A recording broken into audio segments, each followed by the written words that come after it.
Welcome to Darkened Files, where the shadows speak. We uncover the untold stories behind domestic violence and brutal crimes, exposing the chilling truths hidden in plain sight. Real cases, real voices, no sugarcoating.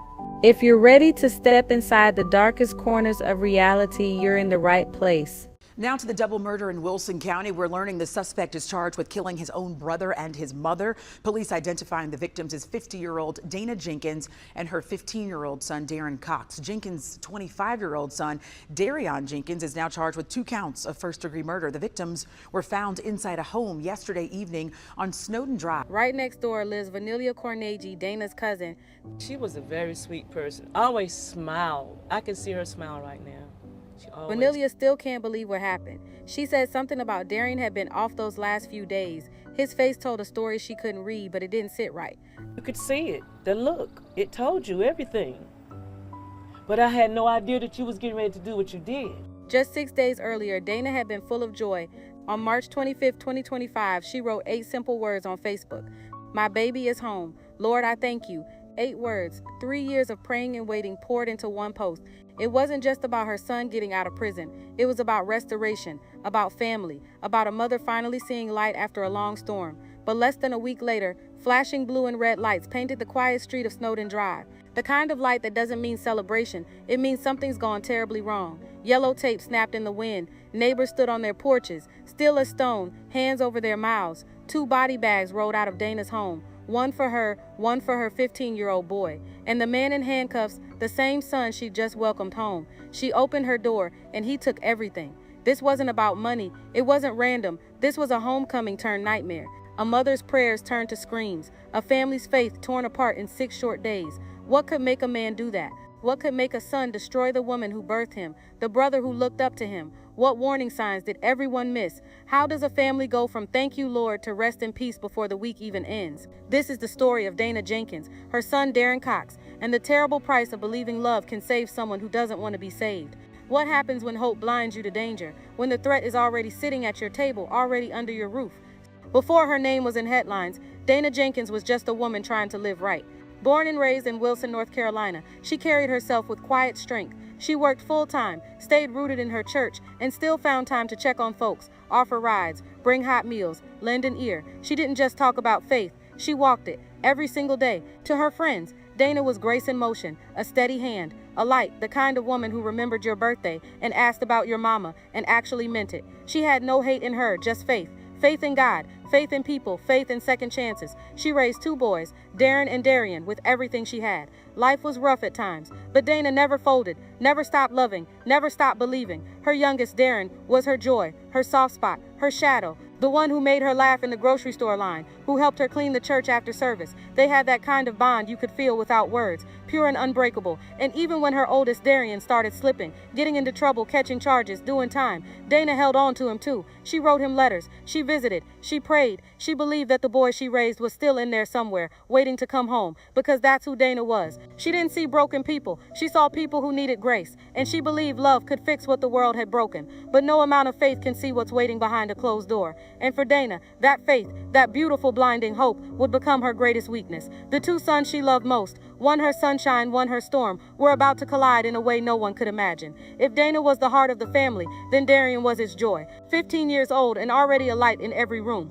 Teachers called him a leader. Classmates said he made everyone feel seen, always smiling, always helping, never loud, never wild, just solid. At Bedingfield High, he was honor roll. Church every Sunday at Mount Moriah, running the media team, volunteering, playing music. Grown folks looked at him and said that boy was raised right, and he was. He and Dana were more like best friends than mother and son. They laughed, cooked, prayed, everything together. She leaned on him, and he leaned right back. Their bond was real. No rebellion, no distance, just love, pure love. In pictures, you can see it. The way she looks at him, the way he leans in close. He was her reason to keep going, her pride, her peace. That's what makes what happened next feel so cruel. Darren wasn't just caught in the crossfire, he was the heart of what was lost. A young life full of promise, silenced in an instant. And it all began the day Darren Jenkins came home. Dana had waited years for that moment. She cleaned every inch of the house, cooked his favorite meal, told everyone, "This is our second chance." When she picked him up from prison, she hugged him tight, tears in her eyes. To her, it was the start of something new, a fresh chapter, the answer to years of prayers. She thought he'd changed, but the man she brought home wasn't the boy she remembered.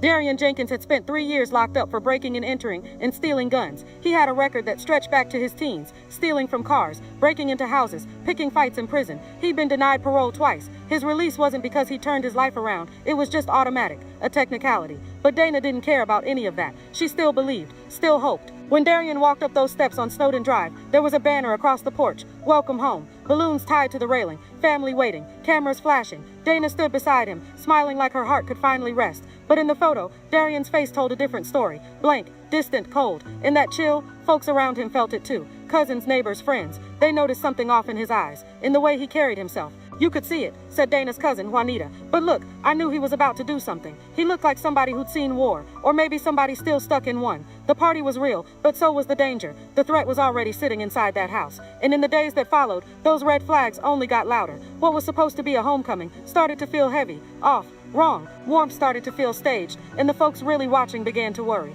It crept in slow. Darion barely talked. He walked the house at strange hours. Doors opening, doors closing, windows checked. A low mumble nobody could catch. He'd stare into the yard and lock in. No movement, no blink. In mid-conversation, he'd just freeze, eyes empty like his mind had stepped out the room. Then he'd snap back with a stiff, "I'm good," and drift off. He looked wired, jumpy, sick in the spirit. Family whispered he was fidgety, or like a bomb ticking down. One night, somebody saw him posted in the hallway outside a bedroom, still as a statue, just watching, just waiting. Nobody knew his thoughts, but everybody felt the wrongness. Then came the injury. He showed up one morning with his hand wrapped in a ragged bandage. They asked what happened. He gave nothing, a shrug. Silence did the talking. Still, nobody pressed him, nobody pushed. They didn't want to crush Dana's joy. She was glowing to have him home, hopeful, certain this was his fresh start. Nobody wanted to burst that bubble, not after she'd waited this long. So they held their tongues. Even when he asked Dana for $200 to get some things I need, she gave it. No hesitation. That's what mothers do, right? Later, police would say he spent that money on bleach, duct tape, a hunting knife, dated just days before the murders. People saw the signs, felt them deep in their gut, but they bit their tongues out of love and loyalty. A cousin admitted later, "I dreaded this day would come." You could see it in him. He wasn't right. Still, no one spoke up. No one stood in the way. Dana believed in redemption, and the rest of them didn't want to be the ones to rip that hope from her hands. The silence cost lives. March 31st, 2025, a Monday like any other. Until it wasn't. At 5:30 p.m., Wilson County Dispatch picked up a call. The voice was muddy, confused. The dispatcher couldn't pin down the emergency, only that something was wrong, deeply wrong.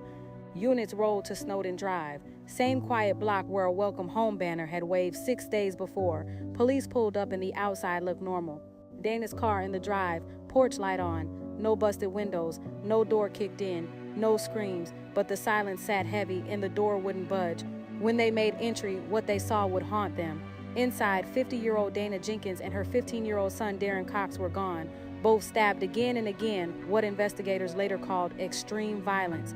Not clean, not sudden, rage, caged, and then released with precision. Dana, the mother who believed in love and forgiveness, was near the front. She took the brunt of it. Darren, her baby, was deeper inside the house, like he tried to run, like he tried to get away. He didn't make it. The brutality rattled seasoned first responders. One officer said it looked like something from war, not a mother's living room. And then the detail that freezes the blood. Darren Jenkins, 25, the son Dana had just welcomed home, was still there. He didn't run, he didn't hide, he didn't fight, he was calm. They cuffed him without a struggle, no emotion, just quiet. Within hours, police announced 2 counts of first-degree murder, his mother and his little brother. He went to Wilson County Jail with no bond. 6 days earlier, Dana thanked God for her son's return. Now the city asks why God allowed him to take her life. He's from prison last week is now charged with killing his mother and younger brother after they were found dead in their Wilson County home on Monday. Today, a family member who lives right next door is talking with WITN. Yeah, Darren Jenkins is facing 2 counts of first-degree murder after police say he killed his mother and younger brother. They were found dead here in this home behind me. Now the cousin of the mother is speaking to us, trying to figure out how this could have happened. I always smile. I can see her smile right now. She always smiled. That's how Wanilia Cornigi describes her cousin, Dana Jenkins. Now she is left shocked and hurt after learning Jenkins was found dead in her Wilson home alongside her 15-year-old son. The suspect in these horrific murders, Jenkins' older son. I would have never thought that.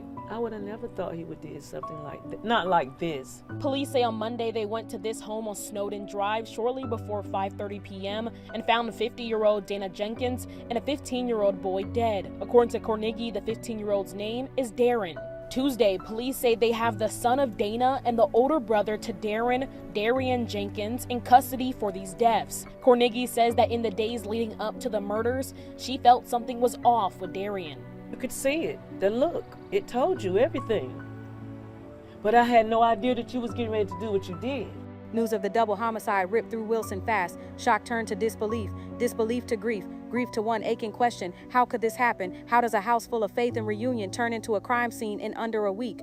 Dana's joy became Wilson's nightmare. At every vigil, in every quiet tear, in every prayer, a deeper fear lingered. If it could happen to someone like Dana Jenkins, it could happen to any of us. The murders didn't just break a family, they broke a town. Word moved quick. A mother and her child, not lost to accident or illness, but to violence, to betrayal, to the unthinkable. People said it out loud, trying to make it make sense. He killed his mama and Darren too? The question sat in the air like fog. Neighbors huddled at the tape, holding on to one another. Too much, too cruel, too close. At Mount Moriah Community Church, where Dana and Darren worship, the grief hit like a wave. Bishop Sherman Blandon opened the doors for prayer the very next night. The sanctuary filled in minutes. People came numb, quiet, searching for answers, for comfort, for something to hold. Even the bishop, steady as they come, felt the words slip away. Even as a man of faith, he told them, his voice shaking, "I have questions." Some cried out loud. Others just sat, stunned, clutching pictures, whispering prayers. Folks had seen Dana days earlier, smiling, hopeful. Now her photo sat on a memorial table. The youth group gathered for Darren, the same kids he ran lights with, now in a circle, trying to understand how someone so gentle could be gone, be taken in such a high school. The impact empty desk became a symbol the school had lost. His keep it together, his call brought in to help student happen. This church is where Dana and Darren found comfort. Bishop Sherman Blandon says he knew them well. By Monday, police lights filled the block. 2 loved ones gone. The 25-year-old now faces 2 counts of first-degree murder, and she's left asking why. Couldn't figure out why he did it and what for. Online, the posts poured in. Candles, photos, scripture, condolences, anger, confusion. One message read, "You were the sweetest soul, Darren. You deserve the world. I hope heaven is brighter with you in it." Another said, "She loved that boy more than life itself. Now they're gone together." On April 12th, 12 days after they laid Dana Jenkins and Darren Cox to rest, Ellen Forbes' OFWB tabernacle was packed. Family, friends, teachers, neighbors, even strangers who couldn't stay away. Pastor Damon Royal preached love over horror. The next day they were buried side by side at Rest Haven Cemetery. As the last prayer rose and flowers touched fresh earth, one truth settled in. This wasn't only a family in mourning. This was a whole community losing 2 bright lights. As Wilson tried to breathe again, the question shifted. Not just how, but why. On April 1st, 2025, one day after, Darren Jenkins faced the court. No tears, no words. He didn't look toward the rows where family held each other, broken. He stared straight ahead like a man waiting on a train, not a son accused of killing his mother and his little brother. Silence filled the room, the kind that comes after a scream. 2 counts of first-degree murder read aloud. No bond. Prosecutors were clear. This wouldn't be chalked up to insanity, not a moment's madness. They said it was planned, deliberate, calculated. Assistant District Attorney Holly Rebel told the judge the brutality plus his record justified the highest bail, which was denied anyway. Jenkins is also accused of killing his 15-year-old brother. A Wilson County school standby Bedingfield High School Community Church in... They loved each other. They loved us. We loved them. Especially Darren. He meant the world to all of us. Our teens here, they're grieving heavily. Jenkins faces 2 counts while Wilson police keep digging into how it all happened. This was a tragedy, and honestly, there is no winner in this. And I'll be praying for everyone watching this, everyone affected by this and impacted by this. As the work continued, darker threads emerged. He'd been denied parole twice for violence inside. His release wasn't about change, it was paperwork. Time served on paper, not in spirit. Then the coldest detail. Court records showed a life insurance policy from Dana's job. Modest, but enough to tempt a desperate heart. The beneficiary, Dorian. The same son she fed, prayed over, welcomed home with open arms. He may have seen her as a payout, not family. Investigators believe that if he'd staged it right, a break-in, a random attack, a confused exit, he might have claimed the money and walked. But was it just money or something uglier? Years of resentment, jealousy? Did he look at Darren, smiling, church kid, honor roll, and see everything he wasn't? Everything he'd thrown away? We may never know what burned in him those final days. Prosecutors point to the signs, the purchases, the watching, the silence, the control. Not a snap, a blueprint, murder by design, a betrayal that split a town and chopped the family tree at the root. And as the case moves toward trial, one truth hangs heavy for everyone who loved Dana and Darren. No sentence can give back what was taken. Dana believed in second chances, forgiveness, redemption. She believed no one was too far gone, that love could reach into the dark and pull someone out. She believed in her son, and she died for that belief. Darren didn't just kill his mother and brother. He betrayed the very heart that carried him, the same hands that held him, fed him, drove hours to see him behind glass. He turned a blade on them. Darren, just 15, never should have been part of the fallout. He became the collateral of a brother's rage and a mother's blind hope. Worse still, it didn't have to happen. His record wasn't a secret. Parole denied twice, a history of violence, instability inside, no sign of change, yet the system opened the door with no real support, no evaluation, no warning for the family receiving him, no check-ins, no supervision, no guardrails, just a date and a ride. Dana never had a chance, and she's not the only one. Across the country, families are doing the same thing. Cleaning rooms, cooking favorite meals, posting, "He's home," not knowing danger might be walking back through their door. They're hoping, praying, believing love can be enough. But sometimes love is a trap. Sometimes the person reaching for your hug is hiding steel. Sometimes they're holding a knife behind their back. We can't keep missing the signs. We can't confuse quiet with safe, because Dana Jenkins didn't fail. The system did, and so did we, when we stayed quiet while the red flags waved. In the end, it took 6 days. 6 days from joy to horror. 6 days to turn my baby's home into an obituary. 6 days, that's all. From my baby is home to rest in peace, may we never ignore the warning signs again.